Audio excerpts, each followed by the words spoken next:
The garage and the studio makeover is complete. Everything is in its place, and I've been using it, and it's working out just great. There's only one thing. I don't have room to store my fabric. So what am I to do? Well, I decided to take over an upstairs storage room and turn it into a fabric closet. So come on upstairs with me, and I'll show you exactly what I've done.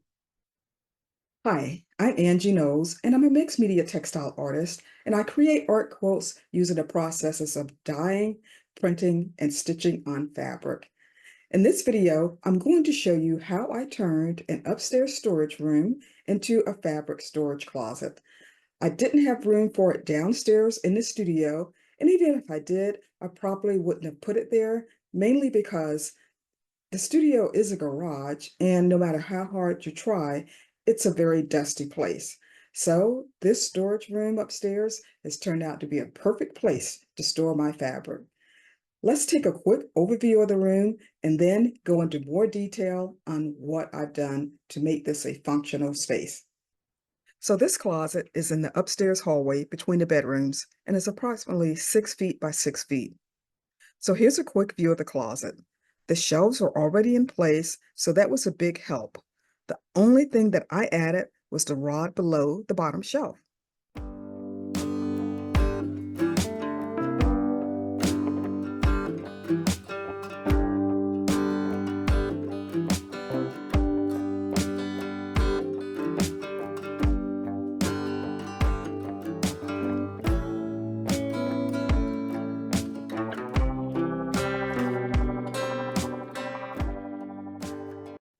Starting behind the door, I hung an over-the-door organizer with deep pockets. I really love this organizer, and it's the same one that I use down in the studio, and I have one in my bedroom closet also. In the top pocket, I have 6 by 6 Peltex squares. Peltex is a very heavy, stiff stabilizer that can be used in purses, fabric books, or anything where you want a lot of stiffness and stability. The second pocket has plastic storage bags and some other plastic bags that I recycle that I thought might be useful one day. The third pocket has batting scraps. I don't use a lot of batting, and when I do need it, I don't want to have to go out and buy a lot of it, so I keep whatever scraps that I have, and this is a nice place to store them. In the fourth pocket, I have torn strips of fabric, dyed fabric, rusted fabric, and some hand-dyed cording. The fifth pocket has embroidery floss that still needs to be organized and wound on those little plastic embroidery floss things. You know what I'm talking about. Now, behind the door, I've hung some larger pieces of dyed and rust fabrics, and these are too large to hang on the hanging rod that I put up. So I just slapped a couple hooks on the wall, and these are here, and they're nice and safe and clean. So I have this small folding table that I recently purchased and put in here. And the idea for this was if I needed some fabric in here, I could grab it off the shelf, put it on this table, cut off what I needed, and then put it back instead of dragging the entire bolt of fabric downstairs into the studio, cutting what I need, and then having to bring it back up here. Right now, it's covered with things that don't have a home. So we'll see how that works out over time. Now let's go look at the shelves. The shelves directly in front of the door. On the top, I have my felt. And I use felt for the backing of my art quilts.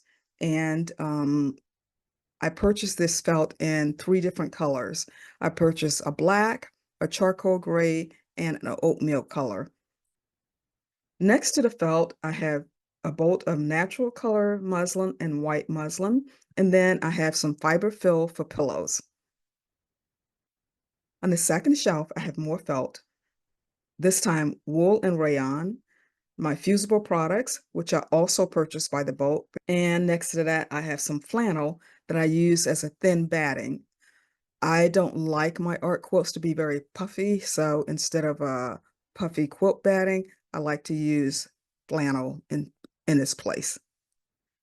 Under the second shelf, I have these clip-on baskets that hold smaller bits of fabric. And These are really great because you can only stack things so high on the shelf before they start to topple over. And these little baskets really extend your storage space. So on the third shelf, this is my white fabric that I use for dyeing and rusting. I have two types of cotton, uh, high thread count broadcloth, and that works better for dyeing. It takes the color better. I have a premium muslin that I use for rusting, and I can use it for dyeing, but it doesn't take the color as well as the broadcloth. And I also have some white rayon. Now, underneath the third shelf is my hanging rod, and this is where I store my fabrics that I've already dyed and rusted, and they're waiting to be turned into a piece of art. So they go here.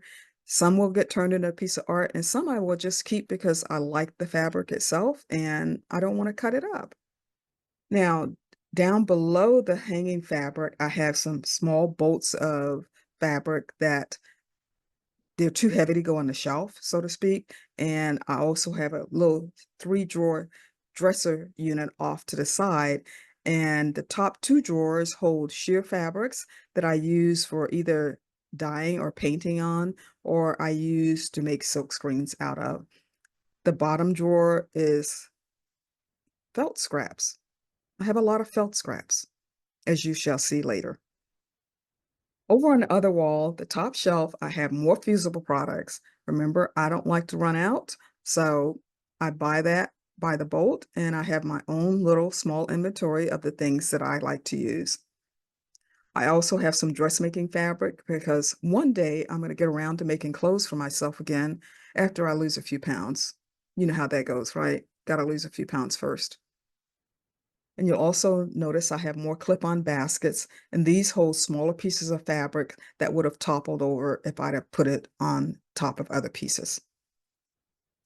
On the second shelf, I have small plastic storage drawers, and this is where I keep little small bits of fabric and samples that I've dyed that I want to have easy access to. More dressmaking fabric and some home decor fabric. On the third shelf, I have more small plastic drawers. And again, these are just for smaller bits of fabric and samples that I like to have hanging around. And I have my white silks for dyeing. Now, below the third shelf, I have a bank of plastic drawers. I really love these drawers because they're individual drawers and you can stack them like I have here, or you can use them individually. And most of these drawers contain felt scraps. I said I had a lot of felt scraps, and apparently, for some reason, I don't feel like I can throw them away. So I have drawers and drawers and drawers of felt scraps. On top of these drawers, I have a couple small bins, and these hold projects that are waiting their turn to get done. So one of them is a pair of pants that I need to do some repair work to. Another one is a dress that I want to take apart and use as a pattern. In the corner, I have a small ladder because I'm only 5'2", and everything on the top shelf, I need the ladder for. Well, guys, that's it for today's video. I hope you enjoyed this short tour of my fabric storage room, and I hope maybe you found a tip or two that you may be able to use in your studio. If you enjoyed this video, go ahead and hit that like button, and while you're at it, hit that subscribe button. I hope to see you back here again for the next video, but until then, have a beautiful, beautiful day. Bye-bye now.